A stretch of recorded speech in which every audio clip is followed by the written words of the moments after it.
কোথা থেকে আমার বলছেন? আমি কানাডা থেকে বলছি। আচ্ছা আচ্ছা, বলেন। ইনশাল্লাহ। যে আমি আয়েশা খাতুন, আমি আয়েশা নামটা উঠেছে খালি। তো মানুষ যখন মারা যাবার সময় আমরা তালকিন বলি লা ইলাহা ইল্লাল্লাহ। তো অনেক সময় আমরা লা ইলাহা ইল্লাল্লাহ মুহাম্মাদুর রাসূলুল্লাহ বলি। তো এখন এইটা কি পুরাটা বলতে হবে? আর পেশেন্ট যদি না বলতে পারে তাকে তো জোর করে কি বলানো যাবে না? জোর করে বলানো নিষেধ। জাস্ট আমরা জোরে বললেই এটা হবে। আর লা ইলাহা ইল্লাল্লাহটা কত মানে কতটুকু পর্যন্ত বলবো? ইনশাল্লাহ এটা যদি একটু বলতেন, জাযাকাল্লাহ খায়রান। নবী সাল্লাল্লাহু আলাইহি সাল্লাম বলেছেন, এই মর্মে লাক্কিনু মাউতাকুম লা ইলাহা ইল্লাল্লাহ। তোমাদের মুমূর্ষু ব্যক্তিদের, যারা মৃত্যু শয্যায়, মৃত্যুর দ্বার প্রান্তে চলে গেছে, তাদেরকে তোমরা স্মরণ করাও, তালকিন করাও, স্মরণ করাও লা ইলাহা ইল্লাল্লাহ। মানে তাদের সামনে পড়তে থাকবেন, এটি বেশি উত্তম। তাদের সামনে পড়তে থাকবেন, এটি হচ্ছে উত্তম।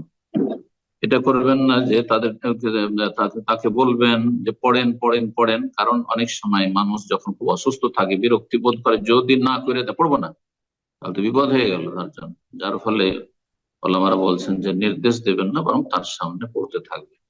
দুইবার তিনবার পড়া হয়ে গেলে দেখলেন যে একবার পড়ে নিয়েছে রোগী, তাহলে বারবার পড়বে না, কারণ বেশি বিরক্ত করা ভালো না। বারবার পড়বেন, হয়তো বিরক্তি বোধ করতে পারে, যেটা আল্লাহর অসন্তুষ্টির কারণ হবে। সুতরাং এইভাবে তারপরে যদি দেখেন যে মাঝখানে আবার দুনিয়ার কথা হয়ে গেল, কোনো কথাবার্তা বলে নিল, শেষ কথাটি যেন লা ইলাহা ইল্লাল্লাহ, এই জন্য আবার পড়িয়ে নেবেন। একবার পড়ে নিয়েছে, শুনে নিয়েছেন, চুপ থাক। জি, এইভাবে সর্বশেষ কালিমা যেন মান কানা আখিরু কালামিহি লা ইলাহা ইল্লাল্লাহ দাখালাল জান্নাহ, যার সর্বশেষ বাক্য হবে আল্লাহ ছাড়া কোনো সত্য মাবুদ নেই, সে জান্নাতে যাবে। সেটা নিষ্ঠার সাথে, অন্তরের খুলুসিয়াতের সাথে, অন্তর থেকে সে পড়েছে, সে কথাটি ভাষার দ্বারা প্রকাশ করেছে, এবং সেটাকে জানে প্রাণে আঁকড়ে ধরে আছে যে আমি আল্লাহর তৌহিদ, আল্লাহর একত্বে বিশ্বাসী, সেটা প্রতিষ্ঠা করছি, যদিও আমার পাপ রয়েছে যার জন্য আমি তওবা করছি অন্তর। এখন আসল প্রশ্ন আপনার যে লা ইলাহা ইল্লাল্লাহ শুধু পড়া যথেষ্ট না মুহাম্মাদুর রাসূলুল্লাহ? মুহাম্মাদুর রাসূল আল্লাহ নাই, মুহাম্মাদুর রাসূল আল্লাহ যে পড়লেন এটা ভুল উচ্চারণ। মুহাম্মাদুন রাসূলুল্লাহ যদি শুদ্ধ পড়তে চান।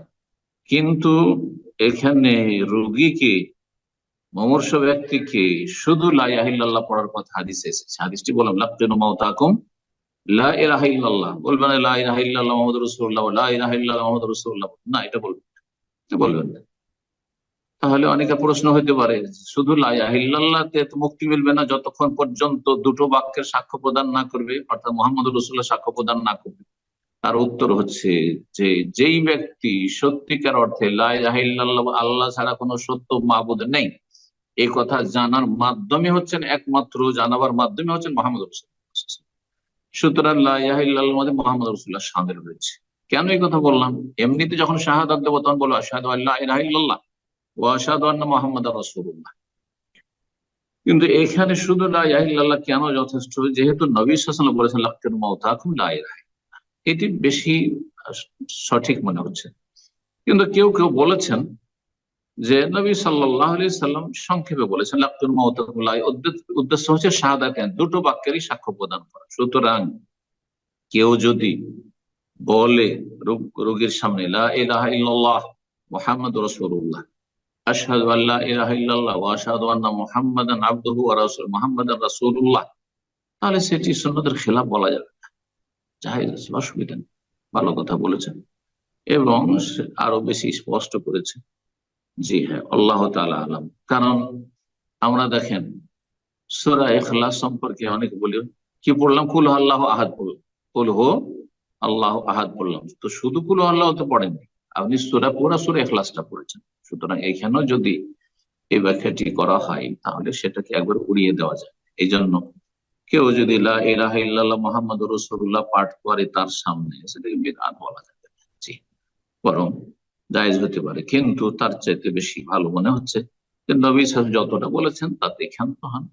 আর তৌহিদ যার আছে তার মধ্যে রিসালাতের শাহাদাতও আছে ইনশাআল্লাহ, সুতরাং সে জান্নাত যাবে। হ্যাঁ, যদি তার অন্তরে রিসালাতের সাক্ষ্য না থাকে, আল্লাহ এক কিন্তু আমি মুহাম্মদ সাল্লাল্লাহু আলাইহি ওয়াসাল্লামকে রসুল মানি না, শেষ রসুল মানি না, কাদিয়ানি, অথবা আরবদের রসুল, সারা বিশ্বের মানুষের রসুল নয়, তাহলে সেই ব্যক্তি যতইবার লা ইলাহা ইল্লাল্লাহ কোনো কাজে আসবে না, কোনো কাজে আসবে না। কারণ অনেকে পশ্চিমা দেশে দুনিয়ার শিক্ষায় শিক্ষিতরা থাকে, তারা ভাবে যে ইহুদি খ্রিস্টান আহলে কিতাব যদি শিরক মুক্ত হয় তাহলে মোহাম্মদ রসুল্লাহকে তো রসুল মানছে না তারা, কিন্তু মুসা আলাইহিসসালামকে মানছে, ঈসা আলাইহিসসালামকে মানছে। যদি এমনটা হয় তাহলে জান্নাত পেয়ে যাবে না, কোশ্চিন কারণ এটি কুফরি আকীদা। যদি কেউ এটা বিশ্বাস করে তা সে মুসলিম নয়, সে অবশ্যই মুসলিমের। কারণ নবী সাল্লাল্লাহু আলাইহি ওয়াসাল্লামের রিসালাত হচ্ছে সারা বিশ্বের সমস্ত মানবতার জন্য, মানবতার জন্য। ওমা আরসালনাকা ইল্লা রাহমাতাল লিল আলামিন ওমা আরসালনাকা ইল্লা কাফাতাল লিন-নাস, জি, লিউনযিরাকুম বিহি ওয়া মান বালাগ। নবী সাল্লাল্লাহু আলাইহি ওয়াসাল্লাম ইন্নী রাসূলুল্লাহ ইলাইকুম জামিআ, কোরআনে বহু আয়াত রয়েছে। নবী সাল্লাল্লাহু আলাইহি ওয়াসাল্লামের রিসালাত হচ্ছে সারা বিশ্বের সমস্ত মানুষের জন্য, জিন এবং ইনসানের জন্য, শুধু মানুষ না, জিনদের জন্য। এমনকি আম্বিয়া রসুল কেউ থাকলেও তিনি নাজাত পেতেন না যদি নবী সাল্লাল্লাহু আলাইহি ওয়াসাল্লাম এই কালিমা না পাঠ করলে। ওয়াল্লাহি লাউ কানা মূসা হাইয়ান মা ওয়াসিয়াহু ইল্লা আন ইয়াত্তাবিআনি, মূসা আলাইহিস সালামও যদি জীবিত থাকতেন আজকে, আল্লাহর কসম করে বলছে রাসূল বলছেন, তাহলে তারও কোনো উপায় ছিল না আমার অনুসারী হচ্ছে, আমার ফলোয়ার হচ্ছে, আমার কালিমা পড়া ছাড়া। আল্লাহ সঠিক বুঝদান করেন এবং কাফেরদের থেকে প্রভাবিত হওয়া থেকে আল্লাহ যেন নাজাত দান করে। এটি হচ্ছে মানসিক গোলামি, বরং তাদের উপর প্রভাব বিস্তার করার তৌফিক দান করে। আমার এই কথাটি ভালো করে মনে রাখবেন যে আপনি বরফের মতো হবেন, প্রভাব বিস্তার করবেন অন্যের উপর, আপনি প্রভাবিত হবেন না, আপনি প্রভাবিত হবেন না। আল্লাহ হেফাজত করেন সমস্ত অনিষ্ট থেকে।